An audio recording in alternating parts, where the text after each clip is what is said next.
What is up, guys? TopTierYugioh here, and today I've got a crazy Orcust deck profile for you guys. I mean, I had to go so deep into the lab for this one, and so be sure to drop a like on this video because when it does get to 100 likes, I'll make a combo guide for this deck. And trust me, this deck has a lot of combos, especially with this card, Chaos Ruler, the Chaotic Magical Dragon.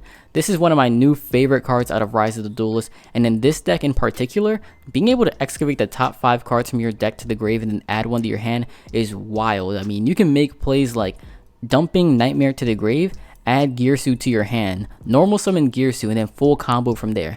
And then while you're comboing, you can revive Chaos Ruler from the graveyard with its own effect, and that's going to help you link into plays like Anaconda and Rusty. And so, I mean, it's just an absolutely incredible card, but there's so much more to it as well, and so much more to this deck that's all going to make a lot more sense once you get into the profile and get into the actual list. And so, let's just go ahead and get started, but you know what?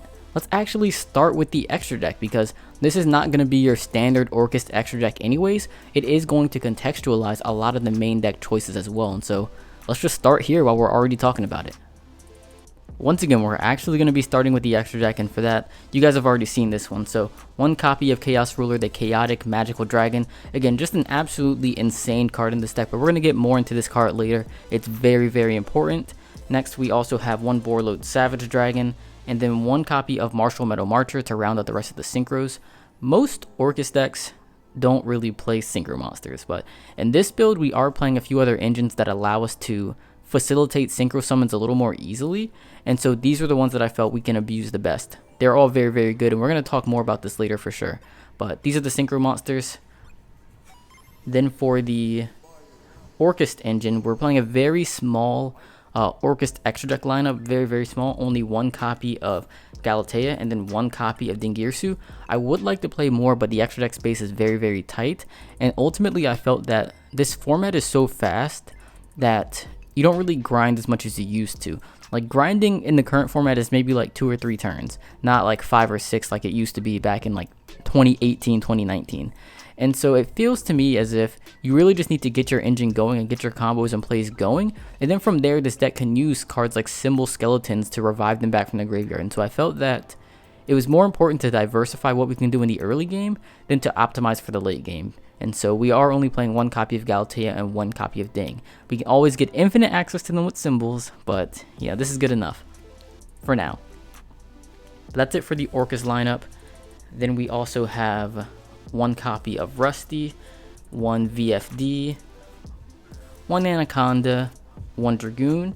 These are kind of the big power plays of the deck. Like, these are what you're ending your boards on. You're ending on like VFD plus Dragoon, or at least VFD, or at least Dragoon, stuff like that. And you can really summon any of these with your Orcust Engine very easily. Like, one copy of Girsu is Calamities. Girsu plus Extender is Calamities plus Dragoon. And so it's very, very easy to get these plays going, and you end on really good boards. I mean, it's kind of like an auto win. VFD alone can beat most of the top decks. Like, if you're playing against Infernoble Knights, call fire and their turn is over. Or if you're playing against Dragons, there's so many things that you could do to stop that deck. Or Invoked. Yeah, it just stops most decks right now, to be honest. It's simply an auto win, and if you add a Dragoon on top of that, it's kind of ridiculous. Plus, you're going to have a Fog Blade too, so really, really good, powerful end boards with these 4. And then finally, to round out the rest of the extra deck, we have one copy of Link Haribo, one Link Cross, one Halki Fibrax, Barricade Borg Blocker, and then Union Carrier.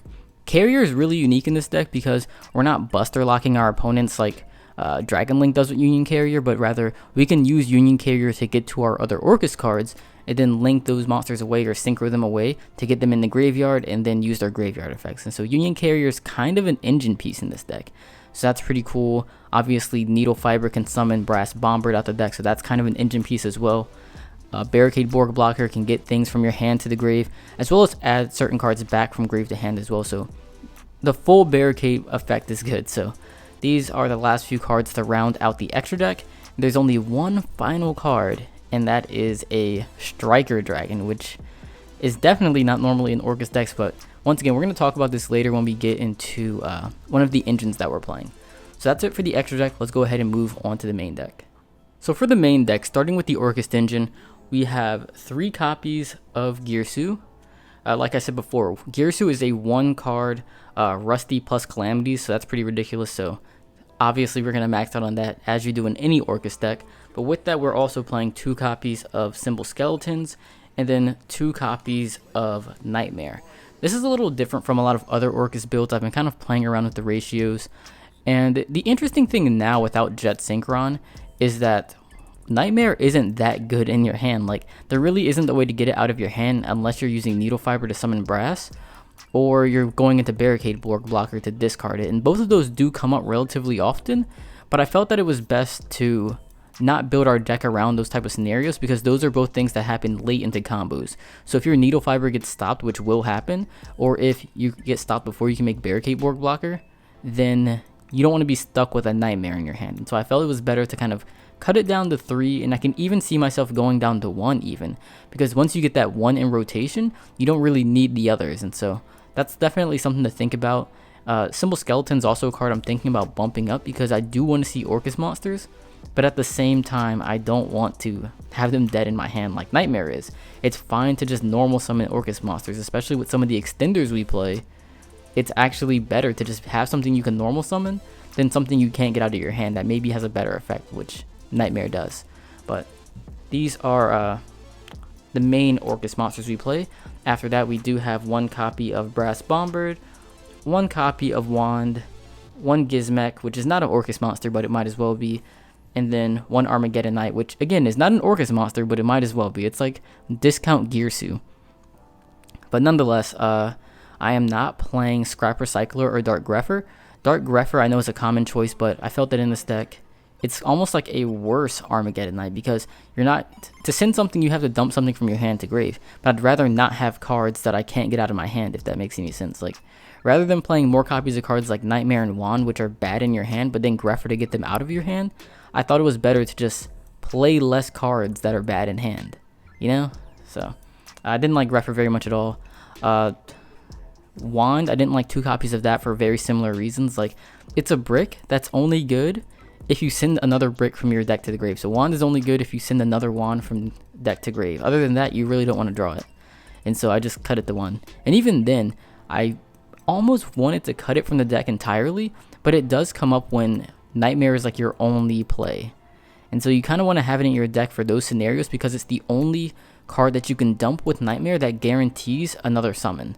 And so that's actually useful, whereas otherwise you can't use Nightmare to dump symbols if you don't have anything else in grave to summon with symbols, or same with Brass if you don't have a card in hand.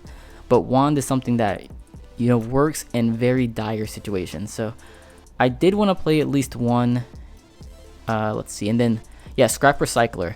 I didn't want to play that because it required you to play too many other bricks, and as you're going to see later in this deck, we already play so many bricks in this deck. I did not want to play more. Didn't want to have to play like Golem or Rosenix or any of those cards. So no scrap Recycler in this deck. Then for the Orcust Spell and Traps, we are playing 1 copy of the Field Spell, 1 Return, and then 1 copy of Crescendo. I could also see myself cutting Return. That's another thing. Return is again great for getting Orcust cards out of your hand, but if I can't summon my Orcust monsters or use them in my hand, I really don't want them in hand. So I'd rather play less Orcust cards and not play Return than play more Orcust cards and have Return live more often. So it's kind of a tricky situation. If you don't have Return, I think it's at least like $10 or $15 right now. It's kind of expensive. If you don't have Return or don't want to pick it up, you definitely could not play this card. Like, you'd be fine. But that's pretty much it for the Orcust lineup. Once again, we have 3 copies of Girsu, 2 Skeleton, 2 Nightmare, Brass Bombard, Wand, Gizmek, Armageddon Knight, and then for the Spells and Traps, Field Spell, Return, and Crescendo. So that is it for the Orcust lineup. So now for the spiciest part of this deck, we are playing a small Rokket Engine, and so for that we're playing 3 copies of Quick Launch, 1 Boot Sector Launch, 1 Tracer, and then 1 copy of Rocket Recharger. And so this engine is absolutely incredible in this deck, because both Tracer and Quick Launch are one-way cards, or 1-card ways to get to your copy of Chaos Ruler. And once again, Chaos Ruler is insane in this deck because it can get you to a starter play. And so generally the combo in this deck is going to be revolving around Tracer. And so I'll show you guys the combo really quick for what you do with this engine. but you would start by summoning Tracer, either normal summon or even better via quick launch. And then what you do is you link Tracer into Striker Dragon. Striker is going to search your copy of Boot. Then you can activate Boot, use Tracer's, or not Tracer, but Striker's effect to destroy itself, and then add Tracer back to your hand. Use Boot effect to special summon your Tracer. Tracer effect can pop Boot, and then special summon a Recharger from your deck. And so now you can just synchro these into your copy of Chaos Ruler.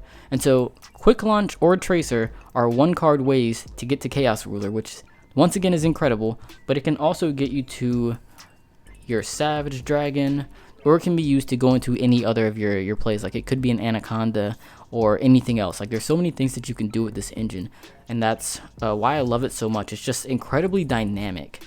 And what I mean by that is there are just so many ways that you can use this engine within a game. Again, I think there are really 4 main ways, but all of these are like pretty absurd. And so you can first use it to protect your plays. Like you can start with a quick launch and then do that same little combo, go into a Savage Dragon. Let's just move some of this out the way. Go into a Savage Dragon, attach or equip a Striker Dragon to it so it's got a negate, and then you can follow that up with like normal summon Gearsu full combo. So that can be a thing, but you can also use it to extend your plays. So let's say you normal summon Gearsu, but your opponent has an Imperm or an Ash or something. Okay, that's cool.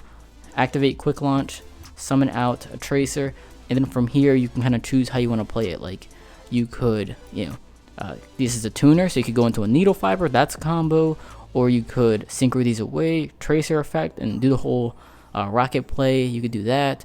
You have so many different options from there that you normally wouldn't have. You can also use it to get to your play. So let's say you don't have Gearsu. Well, once again, you can go into Chaos Ruler, mill the top 5 cards of your deck, add Gearsu to your hand, then normal summon it, combo.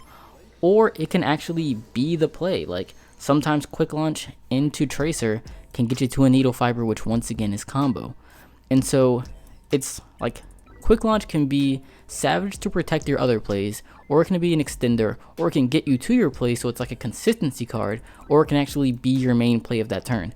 And it's like having that versatility makes Quick Launch such an incredible card, but it isn't just Quick Launch. It's like all of these cards are actually really, really good in the Orcust deck. Like, I mean, Tracer, again, is like a 1-card way to get to your whole combo here, but also Boot. Boot's really good because it's an extender that special summons cards out of your hand, but if it stays on board, you can keep special summoning your rockets back from the grave, and that gives you like recurable resources to help you grind out. That can be huge in various matchups. And then also Recharger, which people forget actually has an effect, but Recharger has an effect that if a dark monster summoned from the extra deck is sent to the grave by battle or card effect, then you can send this from your hand or field to the grave and special summon a different dark monster from your graveyard. And so you can use that to revive your Galatea, revive your Dingirsu, and that's going to trigger Ding's effect. You can use it to revive cards like Gearsu and Armageddon Knight and get their effects. You can even revive a Dragoon.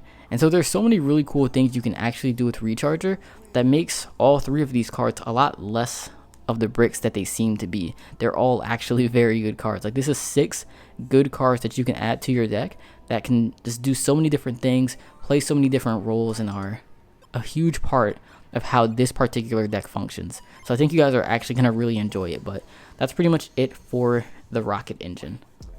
Next we have a small Phantom Knight engine just to get the value out of Rusty. So for that we're playing 1 copy of Boots, 1 Cloak, 1 Fog Blade, and then 1 copy of the rank up spell, because this is how we're going to be getting to Calamities, which again is an auto win in so many different matchups, and so all of these are good. I have seen some builds playing multiple Fog Blades, which I can kind of understand, but at the same time I don't really want to draw Fog Blade very often. I only want to search it, and so the best way to not draw it is to not play as many copies of it. Although it's a fine card, when you get hand trapped to still have some kind of defense, it's just not very good all the time. Like I'd rather just have an extender, and so that's why I cut it down to 1. But that's it for the Phantom Knight cards. Next we have our extenders, and for those I do have some proxies because I didn't want to have to pick up this card yet. I wanted to test this deck out a little bit more before maybe biting the bullet on this one. But we have 3 copies of Magician Souls. I don't know why this card is so expensive. No one's even playing it anymore, in the metagame at least, and so I just wish it would go down. It's way too expensive. But 3 copies of Souls.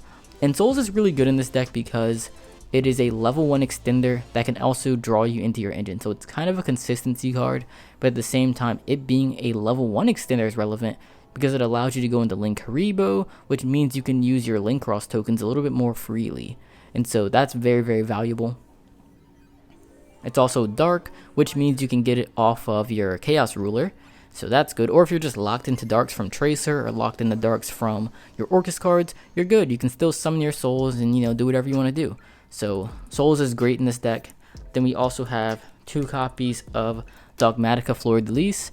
And, before you go too crazy, these are the only Dogma cards in this deck. It's not like a Dogma Rokket Orcust deck. That would be crazy. I did try it, but like Ecclesia felt like such a win more card to where you'd be ending like Dragoon, or it doesn't really work well with Dragoon, but if you had like VFD or a VFD setup, so you'd have like Rusty, then you could summon Ecclesia, search like Fleur-de-Lis, and like do whatever you want to do with Ecclesia, but it wasn't really the difference maker.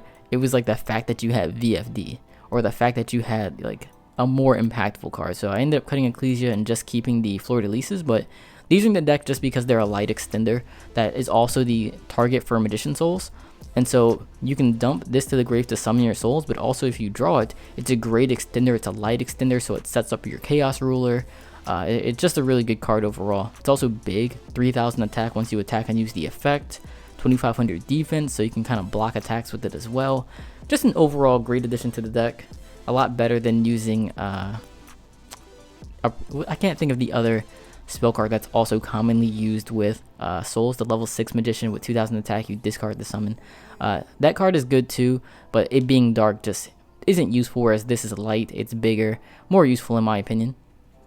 And then the final extender that we play in this deck is 1 copy of Monster Reborn. Yeah, obviously, in Orcust deck, Monster Reborn is nuts. But that's it for the kind of general extenders. And then, let's see, to wrap up the main deck, we do have a small Red Eyes engine, or Red Eyes package. So we have Red Eyes Fusion, Red Eyes Black Dragon, and Dark Magician. We all know about that. Oh, and then hand traps, yeah. For the hand traps, we're playing 3 copies of Nibiru, 3 copies of Gamma, and then 1 driver, of course. These specific hand traps were played because I really only had space for maybe 6, 7, maybe 8 hand traps at most. And I wanted to play the most high impact hand traps, which are these, according to the data on Yu-Gi-Oh! Scope. But it also kind of follows, what we all know and understand. Like, these are the hardest hand traps to play through because they remove the monsters from the board. And so it forces your opponent to have more than 1 extender, maybe 2 extenders to play through them. And so that's why they're the most impactful. And they also serve other purposes as well in this deck because they are both light monsters, which means that you can add them to your hand with Chaos Ruler, so that's huge. Like, you can use Chaos Ruler, dump like Orcust Nightmare and a Symbol Skeleton, and then add a Nib to your hand. Like, stuff like that happens, and it's kind of absurd. But they also, if you don't add them to your hand, they're just engrave, and that can be used for Chaos Ruler's graveyard effect. And so really these cards are impactful, but also synergistic with the rest of the deck. In Gamma in particular, it can be summoned off of a Needle Fiber that helps you go into Martial Metal Marcher, which is really good. Marcher is a machine, which is good because you can attach your Orcust monsters to it from your deck with Union Carrier. So it's like all of these weird synergies between it being light, level 2, which means you can go into Marcher, which also means you can attach stuff to that with Carrier. Like, there's weird synergies in this deck that really affect all of the card choices and and make it worthwhile. It's kind of cool. So you guys should definitely try this deck out. But that's pretty much it for the main deck. I have a quick side deck I can show you guys just to get a gist of some ideas of things you could play. Of course, you want to change the side deck to whatever it's going to be for your locals or whatever your local metagame is. Like, side decks are so subjective, but this is just what I've been kind of testing with. So for that, I have 1 copy of Buster because you can make Union Carrier in this deck. You have a bunch of dark monsters. Very easy to Buster lock your opponent. Then we have 3 copies of Lancia and 3 copies of Droll. Both of these are just high impact hand traps and various matchups that are going to lock them out of doing whatever their deck wants to do. These are not like 1-for-1 interactions like Ash, Ogre, Veiler, and Perm. I tried to avoid those hand traps because as a combo deck, you really want to... You need all of your cards to be very impactful, so that if you just draw 1, it's going to make a difference so that the rest of your hand can be combo cards. Whereas if you draw cards like Ash, like you just lost a card in your hand that could have been an extender to probably not stop your opponent from doing anything. And so I wanted to play the cards that really will be stopping my opponent. And Lancia and Droll are those. But that's it for the hand traps in the side deck. There's one copy of Harpy's Feather Duster, one copy of Red Reboot, so we can go against back row decks, not trying to lose to those, which is why we also have 3 copies of Evenly for back row decks. And then Evenly also is good for monster decks as well, and so we have that plus Dark Ruler No More for monster decks. And so that's pretty much it for the side deck. We have Dark Ruler, Evenly, Feather Duster, yep, Droll, Lancia, and Buster. But yeah, that's pretty much it for the side deck. Nothing too crazy. It's just what I've been playing with. And once again, you do want to fix and configure the side deck to work for you. Like the side deck is very, I don't want to say personal, but it is very dependent on what you think you will be playing against. So they have to be tailored for your specific locals or the specific tournament, the meta, the format, or whatever. And this, what's working right now for me in this video might not always be good for you, but these are just good options, and it gives you a place to start off with. Alright guys, before ending this video, I did just want to show you a couple of test hands just to give you an idea of what things look like with this deck and kind of what you can do with various hands. I'm not going to play them out, but I just want to show you again how consistent the deck is. And so let's go ahead and look at a couple test hands. If you guys want to see how they're played out, or you want to see combos, once again, like the video, that's the way to let me know. But for this first hand, we have Field Spell, Gizmek, Armageddon Knight, Girsu, and then Gamma. So Girsu by itself is full combo, so this hand is combo. That's, you know, easy. Let's look at another hand. We also had Armageddon Knight as a follow-up, so that's pretty neat. But let's look at another one. We have Skeleton, Armageddon Knight, Red Eyes, Skeleton, and Nightmare. We have Armageddon Knight, which is a starter, so we're able to get everything going. Just dump Brass Bombard, and that's full combo. So that's cool.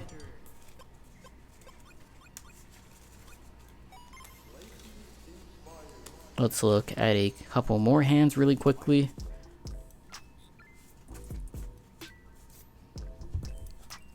So we have Gamma, Quick Launch, Bombard, Girsu, Driver. This is a really good hand because we have Girsu plus Quick Launch. So we can use Quick Launch going to a Savage Dragon before anything else. Then we have Bombard plus Girsu for full combo afterwards. So that's the thing. Very easy combo to do. If the opponent tries to stop the Quick Launch, we also had a Gamma for that. So that's a really good hand. And this will be the last one, just to close out the video on a good note. I'm pretty sure this will be a good hand. I've got a great feeling about this one. I've also got a great feeling that a lot of you guys watching are going to subscribe to the channel, because if you're not subscribed, you should subscribe, because I do upload really cool deck profiles every single week, multiple times per week, and so you want to be subscribed so that these new deck profiles are going to be hitting your subscription feed. And if you want to be notified when new videos are uploaded, be sure to click that notification bell too. It's very easy, and it only takes you a second to support the channel. It's free and easy, and again, it's going to be the best way for you to know when awesome videos are coming out. Before this next hand, we have, wow, another Quick Launch, so this hand's already good. Recharger, Dark Magician, Gamma, and then Fogblade. So we don't have a starter card in this hand, but we do have a Quick Launch, which is like kind of a pseudo starter depending on what you mill with Chaos Ruler. And so let's just look at the next 5 cards of your deck. Obviously, the deck will be shuffled, so you're not going to mill these specific next 5 cards, but just as an example of the things you can mill with the Chaos Ruler, that's a Souls, Monster Reborn, Armageddon Knight, Cloak, and then Boots. Then you could add like Armageddon Knight. Now you have a starter card, and then you already have these in the grave for more things that you can do. Like you can just go ahead and search your Fogblade or your rank up spell. That already puts you in a really good position. So that's just one of the really cool ways that you could do hands like this. And just an example of what this deck can do overall. It's a really, really awesome and fun deck. And hopefully you guys will give it a shot, because I found it to be one of the best, or at least the most fun ways to play Orcust right now.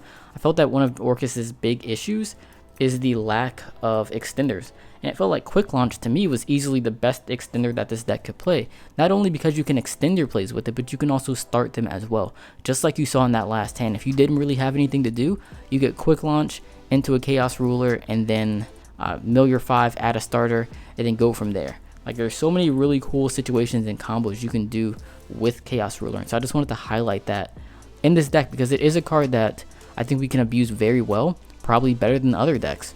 And even if we don't use the Rokket Engine to go into it, I think it's an option that Orcust players should keep kind of in the back of their head. Like if there are ways to summon synchro monsters, especially level 8 ones, keep Chaos Ruler in the back of your head because it can always be a very, very good option. But alright guys, that's pretty much it for this Orcust deck profile. Let me know what you think about it. If you have any questions, comments, concerns, tips, tricks, suggestions, or anything, let me know down in the comment section below. I know this deck in this build is very different than what you're normally going to see in the Orcust deck, but I think you guys are going to like it if you give it a shot. It is a difficult deck to play. You have a lot of decisions to make, especially with that quick launch. Like I can definitely see some games to where if you make the wrong decision on how to use it, it's going to cost you the game. And so you got to be very careful with that. But if you make the right decision, you can win a lot more. And so definitely be careful with that card. But I know you guys are going to enjoy it. It's awesome. And so are you guys. Thank you so much. And I'll see you in the next video.